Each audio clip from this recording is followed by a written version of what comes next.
So int arr 8. So when we declare this array as integer and mention its dimensions as 8, what happens in a memory when we make this declaration? 16 bytes gets immediately reversed in memory, and 2 bytes under 2 bytes each for the 8 integers. Under Windows Linux, the array would occupy 32 bytes as each integer would occupy 4 bytes. So these are memory allocations in different systems. So what happens in memory when we make this declaration? So when we make this declaration as ARR 8, that means 8 bytes. So 16 bytes get immediately reversed in memory, reserved in memory, 2 bytes each for the 8 integers. So for 8 integers, uh, for each integer 2 bytes are reversed, so 16 bytes are reserved. Now so it will occupy 16 bytes.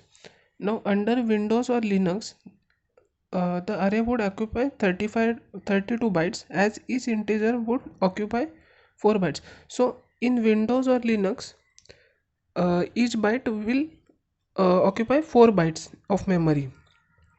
So array will be of 32 bytes, and since the array is not being initialized, all 8 values present in it would be garbage values. So as the array is not initialized, all values present, that means all values in array are garbage values. This so happens because the storage class of this array is assumed to be auto.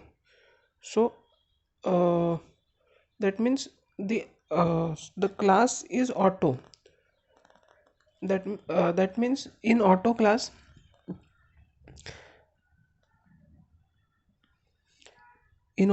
the initial values are always random values, that are garbage values. If instead of auto class, static storage class is declared, then all the initial values would be 0. Now this is a table which is showing the at which memory locations what value is stored. Now first value is 12, it is stored at 65508. Now 34, it is stored at 65510. Now 66, it is stored at 65512. Now minus 45, it is stored at 65514. Now 23 is stored at 65516. Now 346, it is stored at 65518. And 77, it is stored as 65520, and 90 is stored at 65522. So this is basically an assumption or a demo or prototype kind of storage. So uh, at each program, that means at each time, these values will be different. That means these addresses will be different each time. So we are just showing prototype here. That means these values, addresses, these are 65, then 65510, these are prototype addresses and they can change also.